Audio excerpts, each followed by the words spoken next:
Hi everyone, this is Pat, SO2.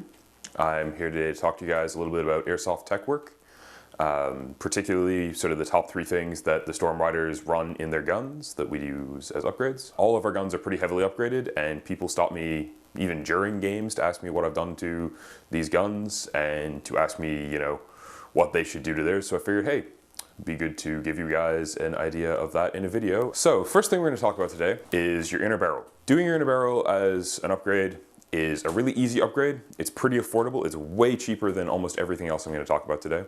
That makes it sort of the go-to for anyone who's like, oh, I just bought a gun and I want to improve its performance a little bit. So I have here a couple of barrels. This is a steel barrel out of a G&G gun. I've also got this brass barrel that I'm pretty sure came out of the Mark 46 our teammate's currently running.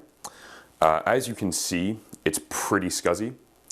And it came like this pretty much stock from the factory. It's not very nice at all externally, and it's even worse internally. What we tend to replace those with, and I've left the hop up on this, it's out of my own gun, are Mad Bull steel bull barrels. That's what most of us are currently running for our Type bores. So the reason you want to put a Type bore barrel into your gun is that it gets you a more consistent shot-to-shot accuracy, right? So people often ask me, how can I get my gun to shoot a longer range? How can I get my gun to shoot more accurately? What they really mean is, how can I get my gun to shoot more consistently, such that each BB that I fire is going as close to exactly the same place as the last one as possible. So in order to get that shot-to-shot consistency that we were just talking about, the next thing you really have to do, the most important thing you can do, is upgrade your air seal parts. Every Storm Rider airsoft rifle has an upgraded nozzle, an upgraded cylinder, an upgraded cylinder head, an upgraded piston, and an upgraded piston head. This stuff is where the magic happens in terms of getting your shot-to-shot consistency crazy good. But it's also much more challenging than installing a barrel.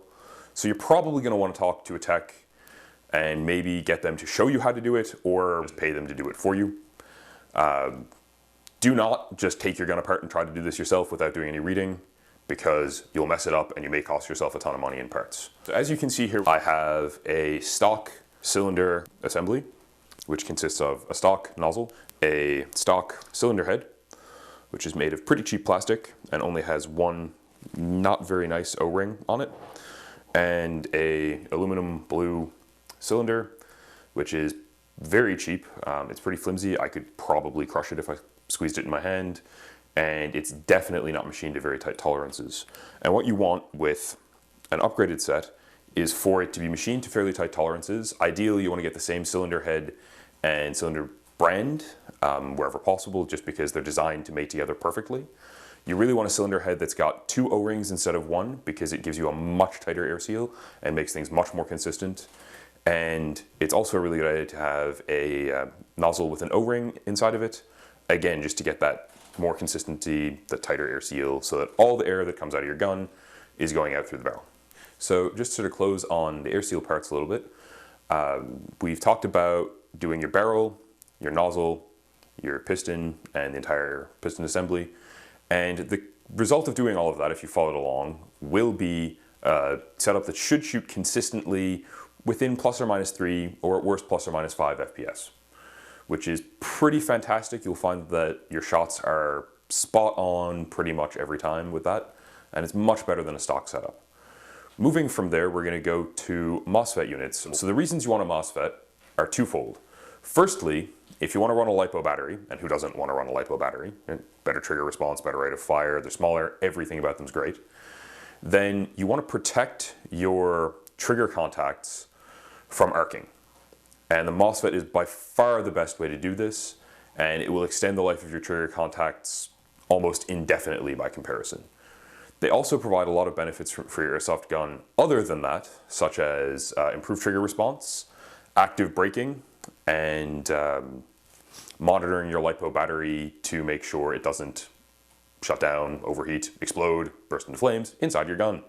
Fantastic, fantastic things. When I started playing airsoft, they were very expensive and not widely installed. Both they were viewed as being very challenging to install, they were very big, and they got in the way of everything. So the Trigger Master that you can see here is pretty standard. It provides active braking, and it monitors your LiPo. It also does a few other things. You can program it for burst, which is pretty cool. It's quite chunky, but it gets the job done. So I'm just going to get Phil, SO1, to pass me in his gun. He's our cameraman. The reason I want to mention it today in terms of the Mosfet units is that this has a Raptor FET in it, which is a newer, much newer than my Trigger Master, model of Mosfet that replaces part of the trigger assembly inside the gun. The Mosfet is situated right around here in the place of the normal electronic switch that is the trigger unit for most AEGs, which is a huge deal because it means that the buffer tube stays hollow and that there isn't any big thing attached to the wires here. It's much more protected, and it means that there's much more room in the stock for a battery if you want to run a more compact stock, and that running the wiring is much less of a pain for the gun tech. So to go over just really quickly, in this video we've talked about upgrading your barrel to a tight bore, which is very easy and not terribly expensive. It's going to run you about $40, $45.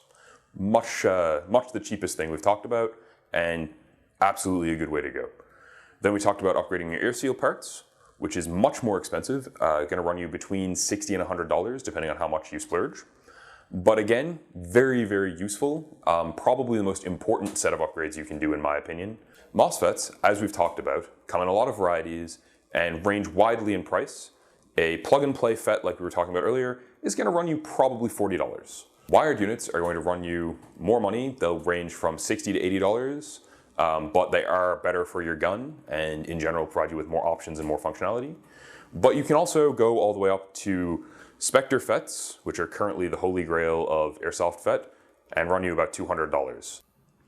So that's everything for this video. Thanks for watching. If you have any questions, feel free to either ask us on our Facebook page or post them in the comments section below. I've been Pat. Thanks for watching.